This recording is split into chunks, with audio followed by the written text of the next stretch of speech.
have a broken family. Why is it that Black America is one of the only populations, that and Native American populations, that have not been able to overcome such evil, horrors, and injustices? Blacks commit more crimes than whites do. Won't they do? Won't they do? Head up, head up. Won't they do? Head up, head up. Won't they do? And so there you have it, man. Some of the common tropes, black women divorced to black men and married the government. No black fathers in the home. DEI pilots. Black crime. Black people are responsible. I mean, just it doesn't take a lot, man, to use your telephone, smart device. You dig what I'm saying? And either speak into it or type into it. If you can't spell properly, speak into it. And get some information, some actual factuals on the shit that we talk about out here in the world. You dig what I'm saying? And so, without me compiling it all and going through it, we've got a nice little video to do some fact checking on what Mr. Kirk said in that video.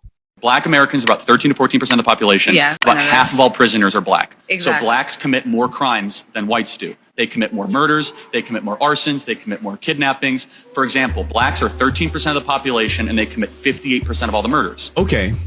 Let's talk about it. These are obviously racist claims, but I will respond to them as if Charlie Kirk were a reasonable person. Black Americans are about 13 to 14% of the population. Yes, about half of all prisoners are black. Wrong. Just 38% of America's prison population is black. That's according to the U.S. government. But it makes you wonder why Charlie feels the need to add an additional 12% to the black prison population. Could it be because his bigoted talking points only work if he exaggerates them? If Charlie were actually looking for the race that makes up half the prison population in the U.S., he'd look no further than white people at 57%. Exactly. So blacks commit more crimes than whites do. Wrong. The word "so" is doing a lot of heavy lifting in that sentence. Exactly. So blacks commit more crimes. He's saying "so" as in therefore, as in one could conclude, but Charlie knows he's lying. Even if he hadn't just lied about the black prison population, Charlie is smart enough to know that correlation does not equal causation, but he's hoping that you don't know that. So he deploys the word "so" to make you think he's coming to an obvious conclusion. Exactly. So blacks Instead, he's making an illogical racist leap. Charlie knows that we don't have usable data about who commits crimes. It's impossible to have that data since so many crimes go both unreported and or unsolved. Charlie knows that we only have data about arrests and convictions. I'll come back to that data in a moment. What's painfully obvious is that Charlie Kirk isn't interested in understanding the statistics he so carelessly misquotes. He's interested in making bad faith arguments. Something that becomes even more obvious in his next point. blacks are 13% of the population and they commit 58% of all the murders. Wrong again, and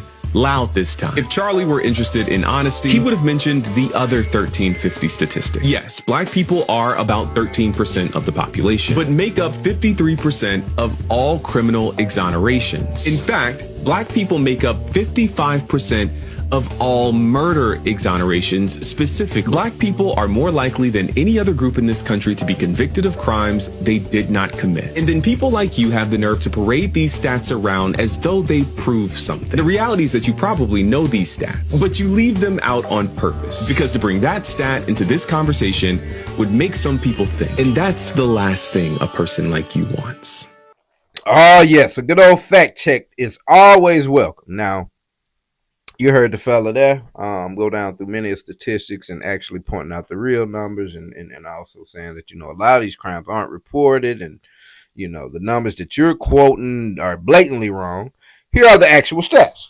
Now, when you tend to quote crime stats from other demographic back to the people that try and put it on one demographic, the first two words that will come out of their mouth are these two: per capita.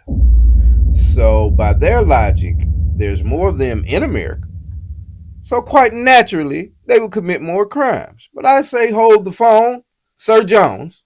For such a well-to-do people, for such a high IQ people, such a well-off people, you think that there's not much crime to be had. Everybody should be happy living on their big spread. Got their truck back there, Miller Lights in the fridge type of thing. Cocaine in the vial. Who knows? I'm just saying. You dig what I'm saying? Who knows? Enjoying the fruits of your labor, enjoying your spot. You know what I'm saying? You would think like it's more of them that are just doing well. You know what I'm saying? Why is there such a large number of you all that are not doing well like the rest of you and committing crimes? So the per capita argument goes out the window because that doesn't permit you to have more more screw ups. You dig what I'm saying? Just because there's more of you all. From what we gather, that should mean that there's more and more and more and more and more success stories coming from that group. So again, they go to the per capita argument. You dig what I'm saying? And Won't they do? Won't they do? Get up,